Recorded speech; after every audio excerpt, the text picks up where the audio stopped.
So we want to talk about first-time home buyers and some of the challenges they face, and what are the things that they ask you the most that they may not be aware of when it comes to purchasing a home or getting ready to purchase a home. What do they need?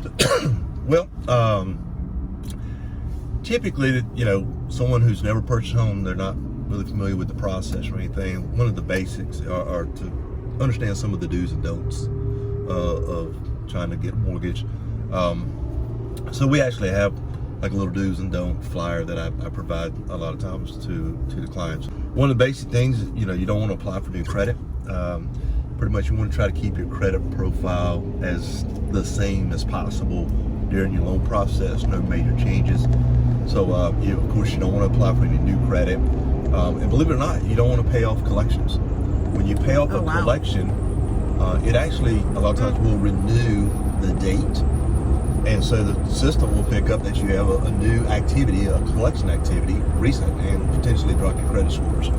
So unless the lender tells you specifically to go pay something off, I don't recommend paying off any kind of collections or judgments during the loan application process. So any questions about should I buy this, can I buy this, or should I do this or that, they need to come to you instead of just going ahead and doing what they think is the right thing. Highly recommend that you talk with someone like myself that can give you some, expertise, guidance. Another big one is, you do want to stay current. It may sound silly, but don't not pay a bill so that you can save some money. And then at the risk of hurting your credit, it could be, detrimental to you in doing something like that. And then just continue to use what credit you do have. Just use it as normal, Another one I see quite a bit is, cash. And I'm getting into that qualification myself when I'm talking about the old timers. Yeah. But, hey, some of the old timers will say, cash is king, but in the mortgage lending industry nowadays, it is absolutely not king anymore. Very difficult for us to track where the money came from when it's cash. And as a mortgage lender, and with the environment out there today, we have to basically paper trail that money from start to finish. So you never want to make large deposits of cash if you can help it. A lot of first-time home buyers are also getting gift money from family members, which is fantastic. Almost all the first-time home buyer programs allow for that.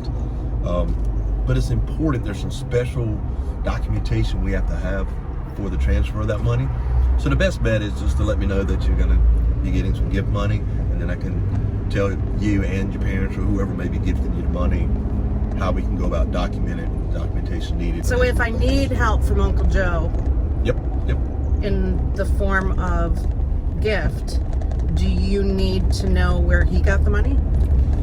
Typically, we're going to look at a 30-day window of his bank account to make sure there's no large deposits. So, if Uncle Joe's going to give you $15,000 to help you with the purchase of your home, and we see there's a $15,000 deposit a week before he gives you the money, then yes, we may ask where that money came from. Unfortunately, we're kind of tasked with ensuring there's no money laundering activities possibly going on. Not that I ever think any of my clients would do that, but Uncle Sam wants us to make sure we're tracking where that money's coming from. So no really large deposits on their side. Now, if Uncle Joe has pulled money out of a retirement account, it's a large deposit going in, but it shows it's coming from Prudential or something like that. Easy to track. That's easy to track, and we're fine with that kind of thing.